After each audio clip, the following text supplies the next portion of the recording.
because it's quite true that every New Zealander has a responsibility to take guardianship of our water rights, because the water is our life, it's our essence. As in my Māori teaching, it is our beginning and our end. Without it, we will be nothing. The First Minister said that climate change, I don't know whether she meant it, but wasn't quite an issue at the moment, and that water was number one. I thought, well, you know, climate change to me is number one. If you don't address that matter as well, you will not have any water. So those are just the points I want to put across. I'm very pleased to hear that iwi is acknowledged and that consultation is a very important process with iwi. And if you get that education process correct and the right presenter, I think we'll all be on board. We'll be all marching together. Kia ora koutou.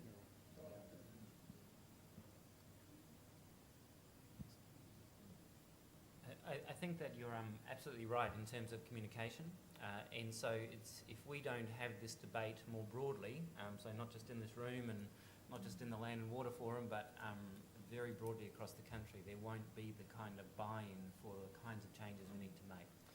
So it is, and to some degree the people in this room can do that and the people on this panel can do that. We're also quite reliant on the mainstream media, who actually there have been a lot of kind of programs actually on television and on radio about these kinds of issues, and Māori TV actually has been very good, but clearly there's going to have to be more because it's it's actually huge, and we need to have a national dialogue as much as we're able to. I think I'd agree with that as well, and I think that's something that most regional councils and certainly researchers understand, that you know, you've got a tool that you put in place, but you've got other mechanisms that you need to do around it. And it's just an interesting observation from conversations with people around collaborative processes. One of the things about a collaborative process is to try to get the representation right and to get the right people in the room. But the comment was made to me that, you know, after a year of dialogue, the people in the process have moved a really long way, but the people around them may not have. And how do we actually facilitate that learning from a collaborative process out more broadly to the community? Perhaps if I can make an observation here, as a member of the Land and Water Forum, it's been a criticism I've been personally making of the process that we haven't, while we've been engaging with one another to try and resolve issues, we haven't been engaging with the wider community. And we're reminded by the work that Professor Ken Huey and his team do on environmental issues as perceived by New Zealanders. Water is the number one issue. It's the reason I guess many of you are here today. I would just say that aspect of it, of trying to boil down these complicated issues into simple messages which people can discuss and debate, are very important. And if we need to be a part of that process, so we need both to have skilled communicators and also to be engaged ourselves in our own communities to ensure that these discussions are had, because otherwise we'll have the sort of problem that Mike was referring to today and Glenn alluded to earlier, and also Bruce Thorrell, that communities will have these things visited upon them and they will not be accepted, even though these are long-term, the future of New Zealand. We have to get these things right. And I guess that's one of the challenges for us, because these issues are long-term, because people's immediate thoughts tend to be for the here and now. We somehow have to translate that into something which means something for the here and now. Can I just add? Yeah, so I think that the communication aspect is actually really important. As I said at the beginning, that having an agreement about the nature of the problem before we get to solutions is really important. I think getting lawyers out is a really good idea.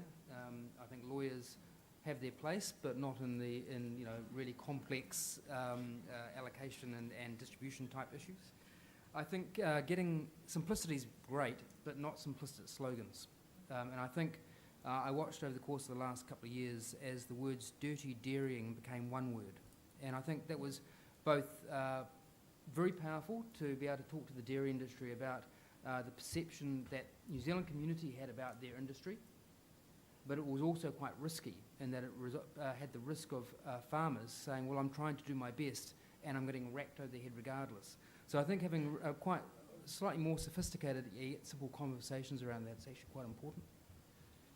Sorry, as a member of the organisation which coined said phrase, Trademark. I think, Ian, I'm correct in saying that's the Rifles. You may not know. I have no idea. My daughter Well, found it. those of you who are familiar with the top of the South may have been through there, and probably New Zealand's #1 swimming hole is about 300 metres downstream, Pelorus Bridge.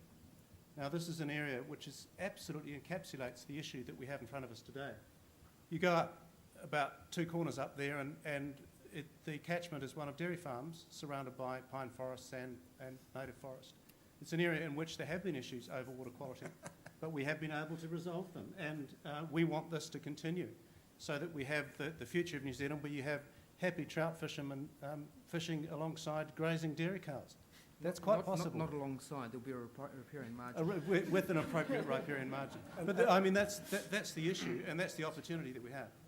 And I tried very hard to find a slide that didn't have a bloody fisherman in it.